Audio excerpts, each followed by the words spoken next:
नमस्कार दोस्तों, welcome to all exam place. मैं आलोक सक्सेना स्वागत करता हूं आपका एक बार फिर। बच्चों, आज हम जिस टॉपिक पे बात करने वाले हैं वो टॉपिक ना तो इतिहास से जुड़ा हुआ किसी तरह का हम क्लास करने वाले हैं और ना ही हम किसी और मुद्दे पे बात करने वाले हैं। आज हम जो विषय पे चर्चा करने वाले हैं उसे कहते हैं स्ट्रेटेजी या रणनीति। रणनीति पे चर्चा हम इसलिए करने वाले हैं क्योंकि अगर हमारे पास किसी भी प्रकार की रणनीति नहीं है या बिना रणनीति से कोई भी एग्जाम निकालना जो है वो नहीं हो पाता है, किसी भी तरह के एग्जाम को हम निकाल नहीं पाते हैं। तो एक एग्जाम क्लियर करने के लिए सबसे ज्यादा जरूरी क्या है आदमी के लिए, स्टूडेंट के लिए? ना तो उसके लिए जरूरी है उसका बहुत ज्यादा नॉलेज, ना ही जरूरी है उसके लिए पढ़ना, लेकिन उसके लिए सबसे ज्यादा जरूरी है कि वो कैसी रणनीति बनाए कि कम पढ़ाई में भी वो कोई भी एग्जाम क्या कर ले, क्रैक कर ले। तो दोस्तों, आज हम बात करेंगे एमपीएसआई की रणनीति पर और उसमें भी मेरा जो विषय है इतिहास। मैं बताऊंगा कि कैसे इतिहास को पढ़ना है, क्या क्या टॉपिक इतिहास में आते हैं, और फिर उसके बाद हम चर्चा करेंगे कि कौन से टॉपिक हमारे लिए बहुत ज्यादा महत्वपूर्ण है, और फिर हम चर्चा करेंगे कि एमपीएसआई में किस तरह के प्रश्न वो उठाता है और हमें उन प्रश्न को कैसे पकड़ना है। तो दोस्तों, शुरू करते हैं आज की क्लास। एमपीएसआई रणनीति को हम समझते हैं, एमपीएसआई में हमको कैसे पढ़ना है। उससे पहले कुछ जरूरी चीजें मैं आपको यहां पे बता देता हूं।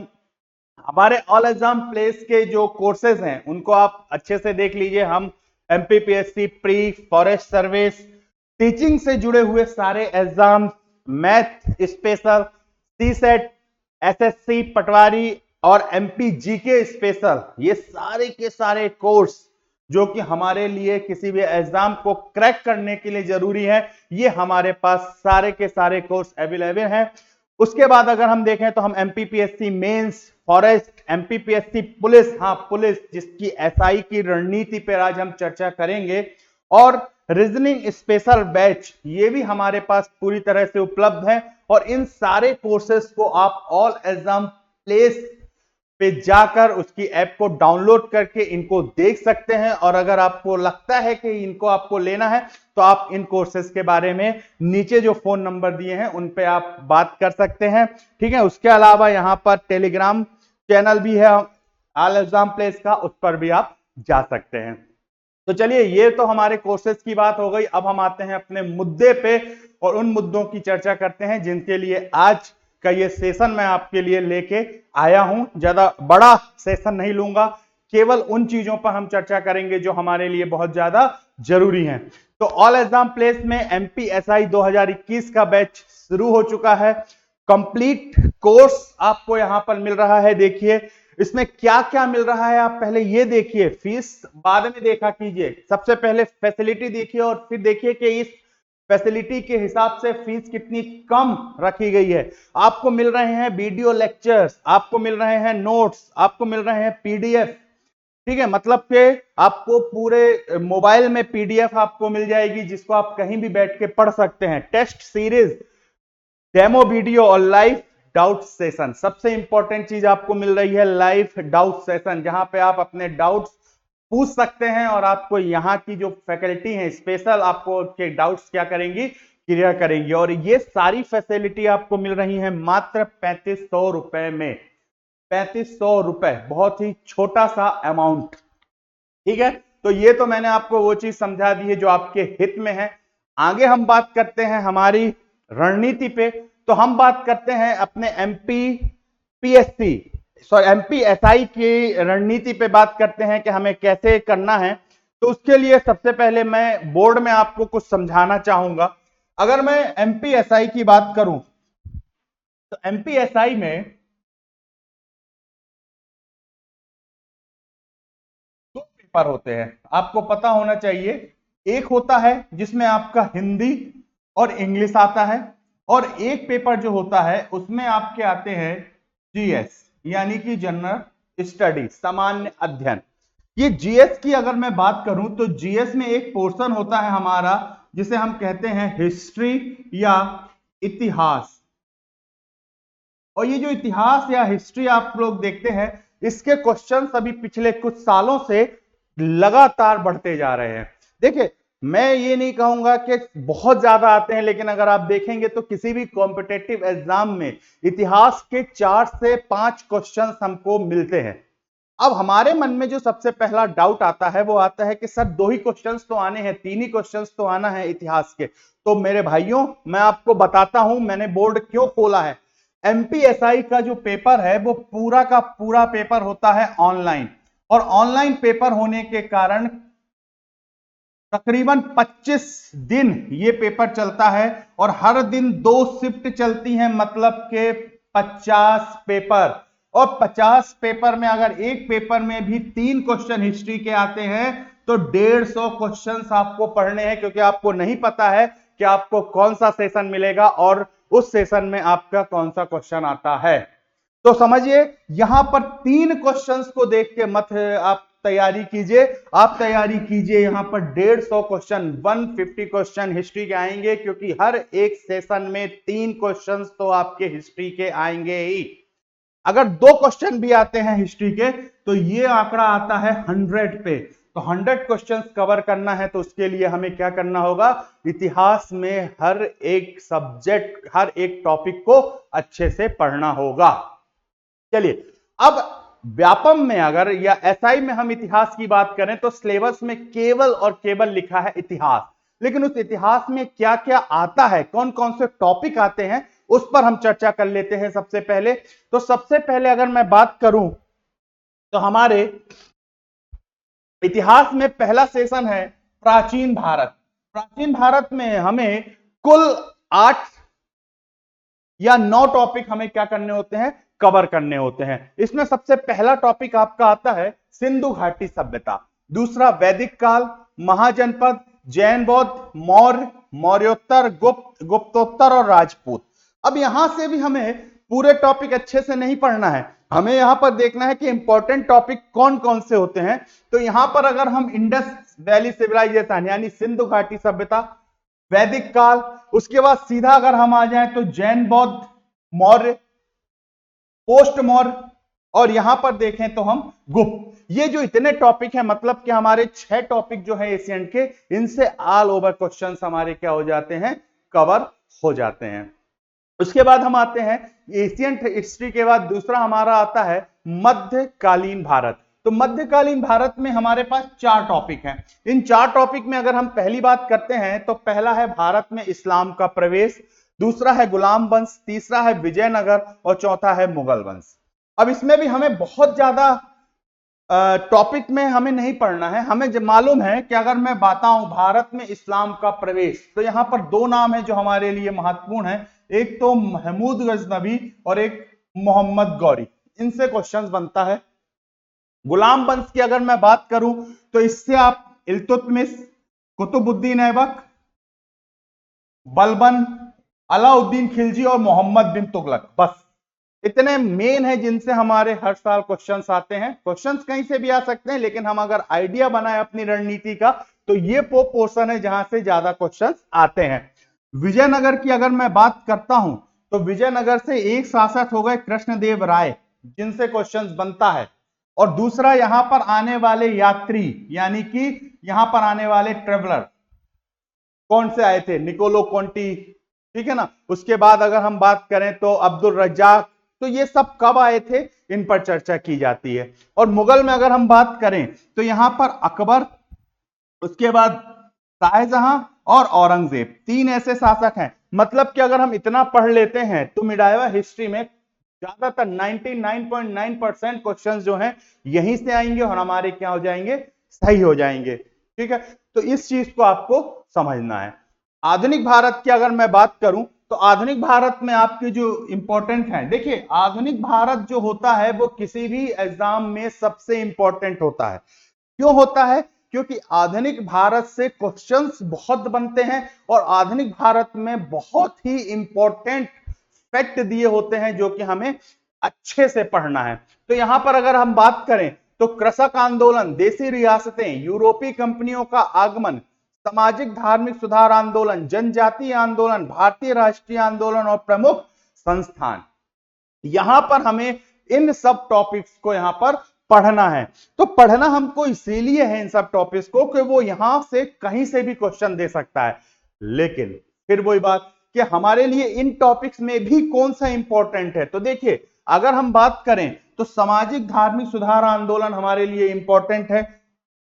राजा राम मोहन राय को आप पढ़ लें, केशव चंद्र सेन को पढ़ लें, दयानंद सरस्वती को पढ़ लें और विवेकानंद को पढ़ लें। 4 टॉपिक लोगों को अगर आप पढ़ लेते हैं तो इससे सारे क्वेश्चंस आपकी पकड़ में आ जाएंगे। ठीक है। उसके बाद अगर हम जनजातीय आंदोलन की बात करें तो 2-3 आंदोलन है जो जनजातीय या कृषक आंदोलन की बात करें जहां से क्वेश्चन पूछता है, जैसे दक्कन विद्रोह हो गया, नील विद्रोह हो गया।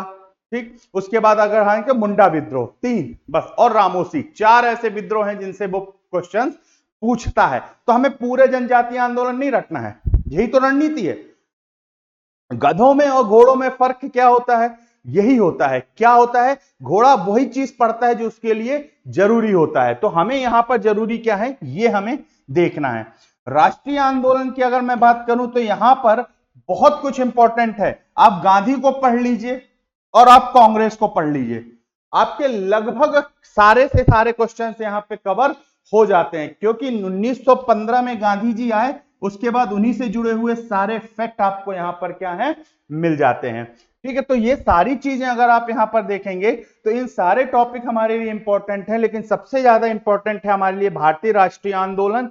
और उसके बाद अगर हम देखें तो प्रमुख संस्थान। प्रमुख संस्थान में भी आपको इतना याद रखना है कि उन संस्थानों के बारे में पूछा जाता है जिन संस्थानों से ज्यादातर क्वेश्चंस या बहुत इंपॉर्टेंट फैक्ट निकल सकते हैं। जैसे भारतीय राष्ट्रीय कांग्रेस की स्थापना कब हुई, जैसे भारतीय सोशलिस्ट कांग्रेस सोशलिस्ट पार्टी की स्थापना कब हुई, मुस्लिम लीग की स्थापना कब हुई। आपसे वो ये नहीं पूछेगा यूनियनिस्ट पार्टी की स्थापना कब हुई, जस्टिस पार्टी की स्थापना कब हुई, नहीं, आपसे वो क्या पूछेगा, वह पार्टियों के बारे में पूछेगा जिन्होंने भारतीय राष्ट्रीय आंदोलन में या भारतीय राजनीति में उस समय महत्वपूर्ण भूमिका निभाई है। तो ये एक तकनीक होती है जिन तकनीकों के माध्यम से हम बेहतर कर सकते हैं और हम ऐसा पढ़ते हैं कि हमारे सारे क्वेश्चंस वहां पर क्या हो जाते हैं, कवर हो जाते हैं। और मैं अपने लेक्चर्स में इन सारे क्वेश्चंस को इसी प्रकार से कवर करने का क्या करूंगा, प्रयास करूंगा, क्योंकि हम जो पढ़ेंगे उनको पढ़ने के साथ ही साथ आपको ना केवल वो चीजें इंपॉर्टेंट लगेंगी बल्कि आपको वो समझ में भी आएंगी। ठीक। तो यहां पर आप इस चीज को ध्यान दीजिएगा। अब हम बात करते हैं उन क्वेश्चंस की कि एमपीएसआई में किस तरह के क्वेश्चंस पूछे जाते हैं। देखिए, एमपीएसआई में किस तरह के क्वेश्चन पूछे जाते हैं उस पर हम आज चर्चा करेंगे। चलिए, तो क्वेश्चंस देखते हैं हम अपने किस प्रकार से क्वेश्चंस आते हैं। ठीक है। ये आपके सामने क्वेश्चंस हैं। 10 क्वेश्चंस मैं यहां पर लेकर आया हूं आपके लिए। उन 10 क्वेश्चंस प्रश्न के माध्यम से आप समझ जाएंगे कि एमपीएसआई में हिस्ट्री से क्वेश्चन कैसे पूछे जाते हैं। क्वेश्चंस करने से पहले मैं आपको एक बार फिर याद दिला देता हूं कि एमपीएसआई का सेपरेट कोर्स पे हमने अभी चर्चा की थी। वो कोर्स अगर आप यहां से लेना चाहते हैं तो बाकायदा आप ऑल एग्जाम प्लेस की ऐप डाउनलोड कर सकते हैं। उसके अलावा अगर आपको इतिहास में समस्या आ रही है तो इतिहास के मेरे वीडियो लेक्चर्स यहां पर तैयार हो गए हैं और आगे भी तैयार हो रहे हैं, तो आप उनको भी लेकर स्पेशल पढ़ सकते हैं। अगर आपको पूरा एसआई का बैच पढ़ना है तो उसका भी आप यहां पर कोर्स ले सकते हैं। मैंने आपको पहले बताया था न्यूनतम फीस है यहां पर केवल 3500 रुपए, और उस 3500 रुपए में क्या क्या आपको मिल रहा है ये आपको अच्छे से पता है। वीडियो लेक्चर्स भी मिल रहे हैं, आपको एफएलटी भी मिल रही है, आपको डाउट सेशन भी मिल रहा है, उसके अलावा आपको पीडीएफ भी मिल रही है, आपको नोट्स भी प्रोवाइड कराए जा रहे हैं। तो बिल्कुल आप इस चीज पर ध्यान दीजिएगा। आगे आते हैं हम क्वेश्चंस पे। इस प्रकार से वन लाइन फैक्ट के क्वेश्चंस वो आपसे पूछता है, प्राचीन काल में किस वर्ण को सार्थवाह कहा जाता था। अब सार्थवाह जो है, सार्थवाह के बारे में हम समझें तो चाणक्य ने सार्थवाह किसको कहा जाता था आप समझिए। सार्थवाह वह व्यक्ति होता था जो व्यापारियों के वर्ग का नेतृत्व करता था। किसका? व्यापारी वर्ग का। और व्यापारी कौन होते थे? व्यापारी होते थे वैश्य। तो इसका आंसर क्या होगा? इसका आंसर होगा सी, वैश्य। अब देखिए, ये आंसर हम भूल गए, लेकिन हमें एक चीज याद है, और वो क्या याद है कि हमने हिस्ट्री की क्लास में यह पढ़ा कि भैया व्यापारियों का नेतृत्व करता है सार्थवाह। तो सार्थवाह किससे जुड़ा होगा? वैश्य से, क्योंकि व्यापारी कहां से मिले? वैश्य होते थे। व्यापारी कौन होते थे? वैश्य होते थे। तो ये जो एक हम अंदाजा लगाते हैं ना, इस अंदाजे को लगाने के लिए आपको इतिहास को पढ़ना जरूरी है। और आपको यह बात मैं फिर बता देता हूं कि मेरा इतिहास का लेक्चर यहां पर मौजूद है, स्पेशल लेक्चर्स आप ऑल एग्जाम के ऐप में देख सकते हैं। ठीक है, चलिए आगे आते हैं। इंग्लिश में अगर मैं बात करूं तो which varna was also called sarthavaha in Asian times? तो इसका आंसर क्या होगा? सी, वैश्य। सेकंड, भारत छोड़ो का नारा किसने दिया था? भारत छोड़ो का नारा किसने दिया था? महात्मा गांधी, जवाहरलाल नेहरू, यूसुफ मेहर अली, अरुणा आसफ अली। अब ये क्वेश्चन मैंने क्यों डाला है, आप इसको समझिए। व्यापम एमपीएसआई हमेशा एक काम करता है, व्यापम हमें कंफ्यूज करने की कोशिश करता है। अब भारत छोड़ो आंदोलन का नारा, तो भारत छोड़ो आंदोलन से कौन जुड़े हुए हैं? महात्मा गांधी। तो नारा किसने दिया होगा? महात्मा गांधी ने। और ऑप्शन ए में उसने क्या रख दिया? महात्मा गांधी। तो हमने आओ देखा ना था, महात्मा गांधी लगा के आ गए। नहीं, हमें क्वेश्चंस को समझना है। और एक बात याद रखिएगा, जब भी डाउट हो तो क्वेश्चन में जो ए ऑप्शन होता है वो इसीलिए देता है कि जल्दीबाजी में आप वही करके आए। तो अब यहां पर देखिए, भारत छोड़ो आंदोलन का नारा किसने दिया था? अधिकतर लोग महात्मा गांधी लगा के आएंगे, जबकि इसका सही आंसर है यूसुफ मेहर अली। यूसुफ मेहर अली। ठीक है, तो इस बात को आपको याद रखना है। Who gives the slogan quit India? That's answer Yusuf Meher Ali. तीसरा क्वेश्चन देखते हैं, एशियन से कैसा बनेगा? घंगदेव किस वंश का शासक था? घंगदेव किस वंश का शासक था? जेजाग भुक्ति के चंदेल, मालवा के परमार, महिष्मती के करचुरी या त्रिपुरी के करचुरी? तो इसका आंसर होगा ए, जेजाग भुक्ति के चंदेल। अब यहां तो मैं आपको केवल 10 क्वेश्चन ही समझा रहा हूं, 10 क्वेश्चन ही दे रहा हूं। अगर आप चाहते हैं कि इन क्वेश्चंस के माध्यम से आप क्या कर सकें, एग्जाम को निकाल सकें, तो आप यहां पे एमपीएसआई का जो कोर्स है उसे कर सकते हैं, क्योंकि उसमें टेस्ट सीरीज आपको दी जा रही है। और टेस्ट सीरीज का आपको फायदा मालूम ही है क्या होता है। ठीक है ना? अगर आप 1000 क्वेश्चन लगा लेते हैं तो ये मान के चलिए कि अगर 1% भी आपकी किस्मत आती है या 10% किस्मत आपके साथ देती है, तो 100 क्वेश्चंस आपके, 1000 का 10% होता है 100 क्वेश्चन आपके क्या मिल जाएंगे? फंस जाएंगे उसमें। Khangdev was the ruler of which dynasty? तो इसका आंसर क्या होगा? चंदेल्स ऑफ जेजाक भुक्ति। चौथा देखते हैं, 1194 में चंदावर के युद्ध में मोहम्मद गौरी ने किसे हराया था? सबको पता है, जयचंद्र को हराया था 1194 में। Who was defeated by Mohammad Ghori in the battle of Chandawar of 1194? That answer Jaichand. Delhi सल्तनत के किस वंश ने सबसे कम समय में शासन किया? अब इसको समझने के लिए आपको हर एक वंश की डेट पता होनी चाहिए, तो उसको भी याद करने का तरीका होता है। देखिए, किसी भी चीज को पढ़ने का तरीका होता है, और वो तरीके मैं आपको अपने लेक्चर्स में बराबर बताऊंगा।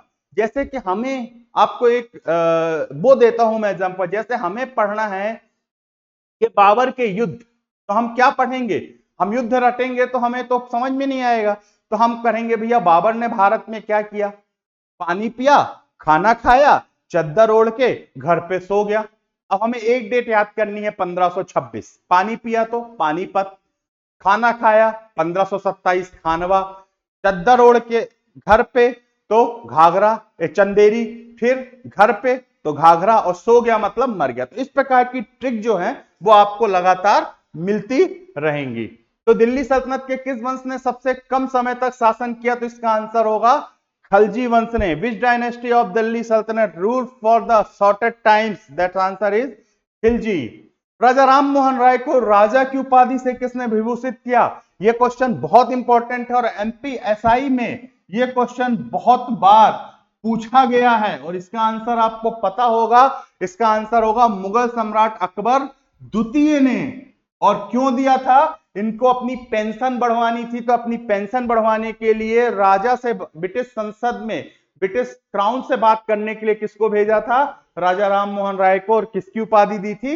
राजा की उपाधि दी थी। हु वेस्ट ओवर्ड Raja Ram Mohan Roy with the title of Raja? That answer Mughal emperor Akbar द्वितीय। शिवाजी के गुरु का नाम क्या था? रामदास, सबको पता है। What was the name of Shivaji Guru? Answer Ramdas. तो इस चीज को आप याद रखिएगा। तो ये सारी की सारी चीजें, अब जैसे मैंने आपको यहाँ पे 7 क्वेश्चन कराए, 3 और कराऊंगा, ये 10 क्वेश्चन आपके दिमाग में बैठ जाएंगे। फिर आप वीडियो देखोगे, वो आपके दिमाग में बैठ जाएगा। तो ये सारी की सारी चीजें आपके लिए एमपीएसआई के एग्जाम में क्या होंगी? बेनिफिशियर होंगी। ठीक है ना? तो इस चीज को आप यहां पर याद रखिएगा। अगला आता है, बेवल योजना किस वर्ष प्रस्तुत की गई थी? तो इसका आंसर क्या होगा? 1945। In which year Wavell plan was introduced? तो आंसर इज 1945। तो ये सारी की सारी चीजें जो हैं वो आपको मिलेंगी। लेकिन मेरे बच्चों, मेरे दोस्तों, मेरे भाइयों, आपको इसके लिए थोड़ा सा सीरियस होना होगा। सिर्फ रणनीति वीडियो देखने से आपको कुछ भी नहीं मिलेगा। हाँ, उस रणनीति वीडियो को देखने से आपको केवल तैयारी करने का तरीका मिलेगा। और तैयारी करने के लिए आपको क्या करना होगा? ऑल एग्जाम प्लेस से एमपीएसआई का बैच जो है, जो कोर्स है, वो आपको क्या करना होगा? परचेस करना होगा। उससे होगा क्या, मैं आपको बता रहा हूं। उससे ये होगा कि जो हम रणनीति बना रहे हैं, उस रणनीति में एक बैक सपोर्ट जो है आपको उस कोर्स का मिलेगा। और उसका आपको क्या मिलेगा? फायदा भी मिलेगा। उसके अलावा अगर आप इतिहास में मास्टर बनना चाहते हैं या इतिहास में बेनिफिट लेना चाहते हैं, तो मेरा स्पेशल कोर्स भी आप ले सकते हैं। ठीक है? तो इस रणनीति को आप समझिएगा। आगे आते हैं, विलियम बेंटिक के द्वारा सती प्रथा किस वर्ष समाप्त की गई थी? विलियम बेंटिक के द्वारा सती प्रथा, आपको पता होगा, सती प्रथा समाप्त करने के में मुख्य भूमिका निभाई थी किसने? राजा राम मोहन राय। ऐसे कई फैक्ट आपको मिलेंगे जो क्वेश्चन से अलग हटके हैं। और इन फैक्ट को पढ़ने के लिए आपको क्या करना होगा? उस सब्जेक्ट के लेक्चर्स को क्या करना होगा? देखना होगा। क्योंकि ये चीज आपको यहां पे नहीं मिलेगी कि सती प्रथा में किसकी महत्वपूर्ण भूमिका थी। लेकिन क्वेश्चन आएगा, विलियम बेंटिक के द्वारा सती प्रथा किस वर्ष समाप्त की गई थी? तो आपका आंसर होगा 1829 में। In which year was the practice of sati abolished by the William Bentinck? तो क्या होगा इसका आंसर? 1829। अखिल भारतीय मुस्लिम लीग की स्थापना किस वर्ष हुई? यहां पे आप देखेंगे तो आपको सिर्फ ये पता चलेगा कि मुस्लिम लीग की स्थापना कब हुई। लेकिन लेक्चर में मैं आपको बताऊंगा कि मुस्लिम लीग की स्थापना आगा खां और नवाब सलीमुल्लाह खां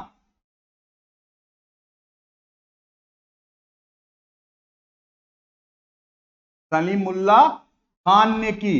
तो ये थोड़ा सा तो आपको फर्क यहां पर पता चलता है। तो अखिल भारतीय मुस्लिम लीग की स्थापना किस वर्ष हुई? तो आपका आंसर होगा 1906 में। In which year the All India Muslim League was established? 1906। तो ये क्वेश्चन हैं, एक छोटा सा आंकड़ा था आप लोगों को सिर्फ ये बताने का प्रयास किया है मैंने कि एमपीएसआई में किस तरह के क्वेश्चंस आते हैं, एमपीएसआई की तैयारी हमें किस तरह से करनी है, और एमपीएसआई में इतिहास की क्या भूमिका है। तो आप एमपीएसआई में एक चीज जरूर सोचिएगा, इतिहास को नहीं।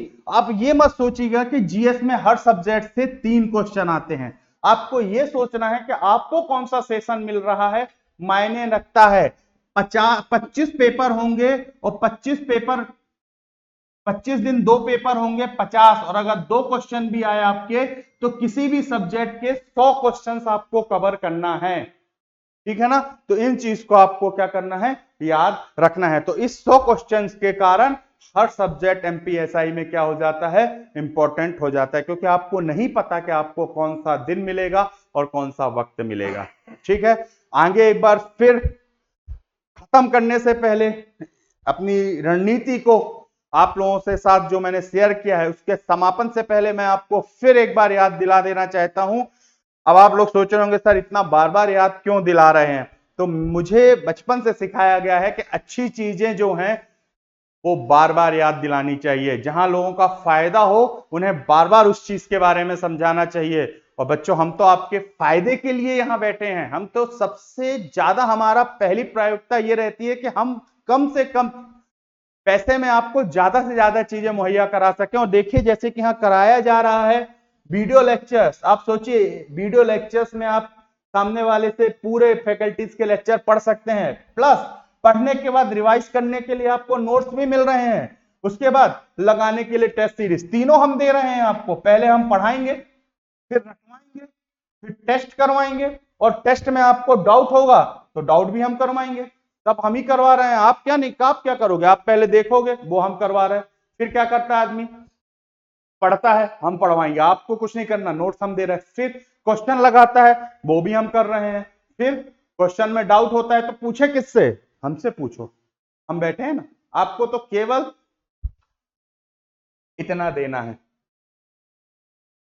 और अगर इतने के हिसाब लगाया जाए तो 1 2 3 4 5 6 3500 डिवाइड बाई 6 अगर आप कर लो तो 600 रुपए भी पर उसका आपको नहीं पड़ रहा है, वो भी 3600 होता है।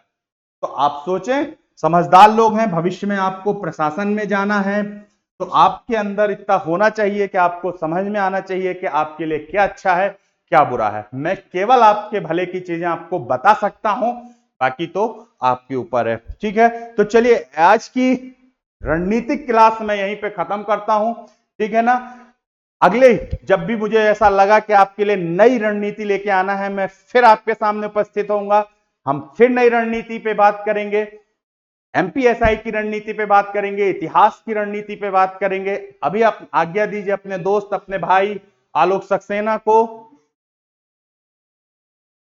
आज्ञा दिए अपने दोस्त भाई आलोक सक्सेना को। और हाँ, इतनी देर मैंने मेहनत की है तो ऐसे ही वीडियो बंद मत कर दीजिएगा, इसे लाइक कीजिएगा, शेयर कीजिएगा। अगर अच्छा लगा हो तो शेयर कीजिएगा, बुरा तो आप लोगों को लगा ही नहीं होगा, मुझे पता है। अच्छा लगा होगा तो शेयर कीजिएगा। ठीक है, चलिए, नमस्कार।